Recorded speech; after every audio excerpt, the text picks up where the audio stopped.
First ಹೇಳಬೇಕಾಗಿದ್ದು ಹೇಳಾಯಿತು. ನಮಸ್ಕಾರ, ನಮಸ್ತೆ. Next ನಮ್ಮ ಬಗ್ಗೆ quickly I run you to ನಾನು ಚೆನ್ನಾಗಿ ಹೇಳಿದ್ರು ನನ್ನ ಬಗ್ಗೆ. ನನಗಿಂತ ದೊಡ್ಡದು ಅಂದರೆ ನಿಮ್ಮ start which is Krithivi. Okay, it is a deep tech startup and it has various aspects and contributions to the technology. Okay, it is mostly driven, it started in 2015 and formally established in 2018 as a firm. So we are all startup by the definition, but we are not registered as a startup.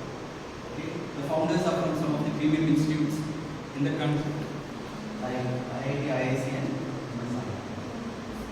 So ಎಲ್ಲ ಕೇಳಿದ್ರು ಅಂತಂದರೆ, sir ಕೃತಿವಿ ಮೇಲೆ ಏನು ಮಾಡ್ತೀರಾ? Normally ಒಂದು startup ಅಂದರೆ ಏನು ಮಾಡ್ತಾರೆ? ಇನ್ನೊಂದು ಪ್ರಾಡಕ್ಟ್ ಮಾಡ್ತಾರಲ್ಲ, ಪ್ರಾಡಕ್ಟು ಸೊಲ್ಯೂಷನ್. ಪ್ರಾಡಕ್ಟ್ ಸ್ಟಾರ್ಟಪ್ ಅಂದರೆ ಏನಂತ ಒಬ್ಬರು ಓಕೆ ಬೈದು ನನ್ನ ಸೆಷನಲ್ಲಿ 3 ರೂಲ್ಸ್ ಇದೆ. ಎಷ್ಟು ರೂಲ್ಸು? 3 ರೂಲ್ಸ್. ಫಸ್ಟ್ ರೂಲ್, ನನ್ನನ್ನು ಸರ್ ಅಂತ ಕರೆಯಂಗಿಲ್ಲ. ನಮ್ಮ ಅಪ್ಪ ಅಮ್ಮ ನನಗೆ ಹೆಸರು ಕೊಡ್ತಾರೆ, ಕುಮಾರಸ್ವಾಮಿ ಅಂತ. ಉದ್ದ ಇದೆ, ಮುತ್ತು ಅಂತ ಕರೀಬೋದು. ಮುತ್ತು ಅಂದರೆ ಮುತ್ತಿನ ಹಾರ, ಬೇರೆ ಏನು ಮೀನಿಂಗ್ ಇಲ್ಲ. ಮುತ್ತು ಗೊತ್ತಲ್ಲ, ಚಿಪ್ಪು ಕರೆಯಂಗಿಲ್ಲ, ಬಾಲ್. ಸೊ ನನ್ನನ್ನು ಕರಿಬೇಕಾದ್ರೆ ಅಡ್ರೆಸ್ಕೊಂಡ್ರೆ ಮುತ್ತು ಅಂತ ಕರೀಬೋದು. ಸೆಕೆಂಡ್ ರೂಲ್, ಇದೆಯೋ ಫೋನ್ಸ್ ಇಲ್ಲ, ಓನ್ಲಿ ಕಾಲ್ ಟು 28 ನೇಚರ್ಸ್ ಕೊಡ್ತಾರೆ. ಅರ್ಥ ಆಯ್ತಲ್ಲ? ಮೂರನೇ ರೂಲು ಇಂಟ್ರಾಕ್ಷನ್. ನಾನು ನಿಮಗೆ ಕ್ಲಾಸ್ ನಡೆಸ್ತಾ ಇಲ್ಲ, ಪ್ರೊಫೆಸರ್ ಬರ್ತಾರೆ ಕ್ಲಾಸ್ ನಡೆಸ್ತಾ ಇಲ್ಲ. ನಾನು ಏನು ಮಾಡ್ತಿದ್ದೀನಿ? ಇಂಟ್ರಾಕ್ಷನ್, ಮಾತಾಡ್ತಾ ಇದ್ದೀನಿ. ಏನು ನನಗೆ ಗೊತ್ತು, ನಿಮಗೆ ಏನು ಗೊತ್ತು ತಿಳ್ಕೊಳ್ಳಿ. ಇಂಟ್ರಾಕ್ಷನ್ ಅಂದರೆ ಏನು? ನೀವು ನಿಮ್ಮ ಫ್ರೆಂಡ್ಸ್ ಮಾತಾಡಿದಾಗ ಏನು ಅಕ್ಷರ ನಡೆಯುತ್ತಾ ಇಲ್ಲ ಇಬ್ಬರು ಮಾತಾಡ್ತಾರೆ?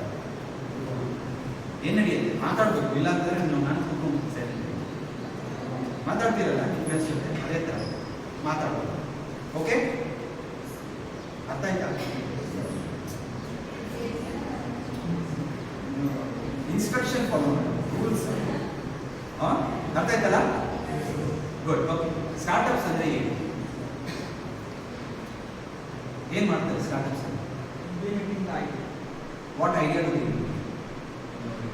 ಎರಡು get idea. Solving a problem. So there must be a problem. Problem ಇದ್ದರೆ ಮಾತ್ರ ಯು ಕ್ಯಾನ್ ಸಾಲ್ವ್ ಇಟ್. ಇಲ್ಲದೇ ಇರೋ ಪ್ರಾಬ್ಲಮ್ ಉಳಿಸ್ಕೊಂಡು ಮಾಡೋದು ಜಾಸ್ತಿ ಇದೆ ಅಂತಂದಿದೆ. ಆಮೇಲೆ ಇಷ್ಟು ದಿನ ಯಾರಾದರೂ ಈ ಬ್ಲಿಂಕಿಟ್ಟು, ಜೆಪ್ಟೋ, ಸ್ವಿಗ್ಗಿ ಬೇಕಾಗ್ತಿಲ್ಲ. ಅದರಿಂದ ಏನಾಗಿದೆ? ಡಿಪ್ರೆಷನ್ನು ಮತ್ತು ಒಬಿಸಿಟಿ, ಜಿಮ್ ಸಬ್ಸ್ಕ್ರಿಪ್ಷನ್. ಯಾಕಂದರೆ ಮನೆಯಿಂದ ಏನು ನಿಮ್ಮಲ್ಲಿ ಸಿಟಿ ಒಳಗೆ ಹೋದರೆ ಎಲ್ಲ ಅರ್ಧ ಅದೇ ಮಾಡ್ತಾರಲ್ವ, ಮನೆಯಿಂದ ಹೊರಗೆ ಬರಲ್ಲ. ಏನು ಬೇಕಾದರೂ